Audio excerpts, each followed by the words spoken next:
This week's In Fight News brought to you by the good boys at 2 Peas in a Pod. Salutations. Let's start this party off with some kickboxing that took place January 27th. We had the WLF 543. Tell them what WLF stands for, my good sir. Wu Ling Feng 2024 12th Global Kung Fu Festival. That's awesome. Here's another interesting fact about the Wu Ling Feng 2024 12th Global Kung Fu Festival. It's a kickboxing event featuring fighters from all over the world facing Chinese-born fighters. So come home. Run come it. to my house. Come in. Run We're it. inviting y'all To come fight the Chinese guys. to come beat y'all out. I like it. That's fire. In the main event of this event, we see Ouyang Feng defeat Kiria via KO round 2. What you need to know about David is he's a former Glory kickboxing champion. I saw the highlight and he just looked outclassed. He defeated him by KO. That was round 2. I think it was a leg kick. Yeah, he leg kicked him and then he just fell. He put pummel to the floor. Poor guy. But yeah, congratulations to Mr. Feng. Mr. Feng, Ouyang Feng. He brought honor to his country. Yes, he did. In Muay Thai, January 27th, the same day at Cage Titan 63, we see, this was a good one. We see Mitch Raposo defeat Justin Valentin via TKO in the round 4 for the vacant Cage Titans flyweight title. Nice. I saw that one too. Which one was this one? My boy just hit him in the Oh, the body. Yeah. Bing? I saw that. And then he curled up. As soon as he hit him in the side of the ribs, boop! My man said, I felt it. In MMA, on January 26th, we had ACA 169. Magomed Bibulatov defeats Tomas Deak via TKO in round 3. That was a bantamweight fight. Back to January 27th, Octagon 52. Before I move forward, we had no UFC this past weekend. Right, there was, yeah. January 27th, too. These are the MMA bouts. We had Octagon 52. Jonas Magard defeat Cartweight via unanimous decision. That was a bantamweight fight. Nice. LFA 175 that took place that same day. We see Bruno Lopes defeat Marcos Brigagao via submission round 2 and defends his light heavyweight LFA title. He defeats someone, you know what I've been seeing a lot lately? The arm triangle. The arm triangle again. Last week, there was multiple arm triangles last week. This was an arm triangle. Same thing. Oh, no. I thought because I saw something, someone got submitted and he said, I wanted to fight more. He's like, you shouldn't. I saw that. Me. That was funny. I was like, what? That was funny. You should have never got submitted. But no, that wasn't the case here. That wasn't the guy. Now, this one, kickboxing, January 28th, 165. Superlek defeat Takeru via unanimous decision, defending his flyweight kickboxing title. And wow, did he put it on him. Why did I click it? That was the one. That Man, was the purple one. Leg. He put it couldn't on even that walk. boy. He couldn't even walk. His knee was messed up.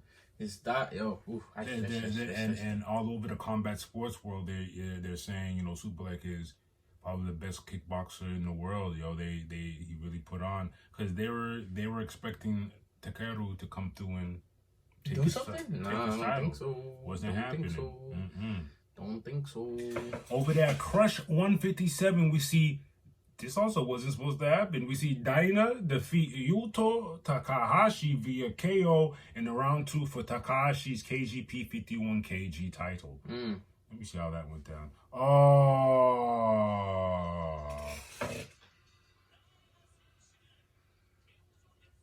Yeah.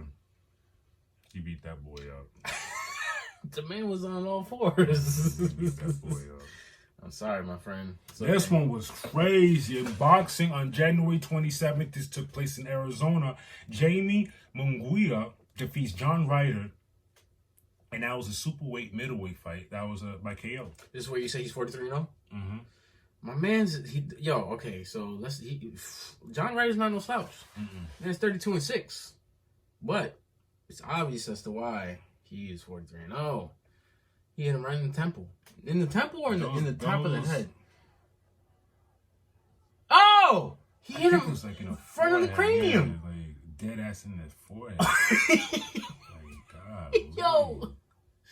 And the thing, all right, I'm not laughing. I'm sorry. Let me digress. I'm not laughing at the fact that it's just he hit him straight down the pipe, and my man's froze because I know the shock, and the brain just got boop. And like the brain took a second to register what the hell was going on. You could see because his front foot was so planted. You know, like when you're when your feet are in quicksand, he just. And then he slowly just said timber. I hope Ryder's okay, but golly. Shout outs to Jaime. Shout outs to Jaime. In fight news, okay. When it was breaking news, it was Fedor and Mike Tyson in talks, but now it's Mike Tyson and Mark Hunt in talks to fight for an 8-round boxing match in Saudi Arabia later this year. Of course, the Saudis are like, I want fights, I want it now. They're dropping the guap. Yeah. And like the guap they're dropping is like, they're making moves and making these fights happen because they don't care about your little stupid dumb politics that your managers and whatever is going on, and then you're offering this much. I want this much money. Saudi's coming. Who wants what? Huh? And here's that on top of that. Come fight. I like it because they're shaking up the room. Shaking up the room. UFC had a card. They told no. Come back months later when you redo this card. We don't like it. Really? Yes. There was a card set to be in Saudi Arabia. It got canceled because they didn't like the card. Come back with a better one. This is not what I'm paying for. No, this is not what we're paying for. We're paying for real stuff. You're gonna come here. We want some fights. Stop playing with me on PG-13. I want rated They're R. the same people that said we don't want YouTube fights. I know. I love that. So that lets me know they care. You know what's crazy? Not to get too far off. I'm sure this is why Jake Paul isn't doing what he's doing anymore. He's looking for real fights now. He's looking for real fights. Yeah, he couldn't do that for forever. He eventually had to, speak it up, and he does have upcoming fight. But it's with someone who's actually in the pool, you know? So that makes sense. Saudis, they got the bread, and they want the real fights. Let's get it. I'm not mad at that. In upcoming news, February 2nd, this is Muay Thai, One Friday Fight 50. We see Yod Fufa. Hold on. Yeah, I know. Threw me off. I know. I said, say that one more time? Yod Fufa. I'm mad that you even that just comes off the tongue. 4-2. Versus Kamakwat. 3-1. And a catchweight 143-pound bout. So if I'm not mistaken, the last name is the name of the team. The team. That's why FA group. Okay. That's why I don't even bother with the last names. I was like, there's no way that could be a person's last name. February 2nd, and I like that I'm finding out and running to different organizations, and it seems like every week when I'm doing my research, another organization is popping up. This is perfect example. Samurai MMA 9. They've already had 9 events, which is super early, but that's crazy. We see Kyle Prepolek 17-8 versus Robert Series 8-4 for the SMMA lightweight title. They already got their title fights popping. What? This is MMA. What does SMMA mean? Oh, Samurai MMA. Okay, gotcha. Lux Fight League 39. We see Edward Delgado 12-6 versus Francesco Patron 10-1 for Edgar's LFL featherweight title. That's a decent fight. I like those records. And what is this? What type of MMA? It's MMA. Box? Okay. Now, Tough Enough 135.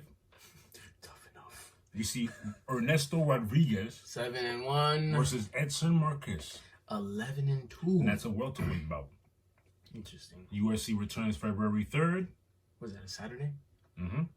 1, 2, 3. Yep. We see Roman Dolidez 12-2 versus Nursuddin Imavov. 12-4. That is a middleweight bout. That should be a good one. February 4th, which is a Sunday, that is also MMA. We have a Fury Challenger Series 11. Yadir Delval 5-0 versus Adam Smith. This is a crazy record. 11-10. And that is a lightweight bout. Let's see what happens. It is what it is. I'm not judging, but yeesh. Yeah, we got a few boxing bouts. Look who's back. February 2nd, we got BKFC. Let's get it. Luis Palomino. The champ. 9. Oops, excuse me. You know, I got a little overzealous. I'm sorry. We're back. 9-0 versus Austin Trout. Ooh, 1-0 for the BKFC Welterweight Championship bout. I don't know what's called. Austin Trout, even though it's 1-0, this... I'm sure his background... Yeah, his background's probably decorated because there's no way, you know what I mean? February 3rd in boxing, we see Joshua Buatsi 17-0 versus Dan Aziz 20-0 for the WBA light heavyweight eliminator. So you know what that means. They're fighting to see who gets to fight for the belt. Oh, that's what that means, eliminator? Yeah, you could look at it. It's like these two are the two top contenders under the top, and then it's like y'all gotta figure it out. It's like Afro Samurai. Look at the record: 17-0 versus 20-0. Someone has to. This is number two headband, number 3 headband. Someone is gonna catch an L that night. Oh, I hate these. I know. I hate these, I know. Man. Someone's gonna experience their first L. The next one too. Oh, we have Conor Benn under the same. No, this is another fight. We have Conor Benn is 22-0 versus Peter Dobson 16-0. That's a junior middleweight bout. Someone else is gonna catch their first L, man. I don't. That's gotta be a crazy feeling. That sucks. Mm-hmm. And they're very close. 17-0, 16-0, 22-0, 20-0. Not too far off. All right. Those are fair bouts. Good luck to all 4 of y'all. Let's see who comes out undefeated and who gets their first loss. And that's it for the upcoming joints. Till next time.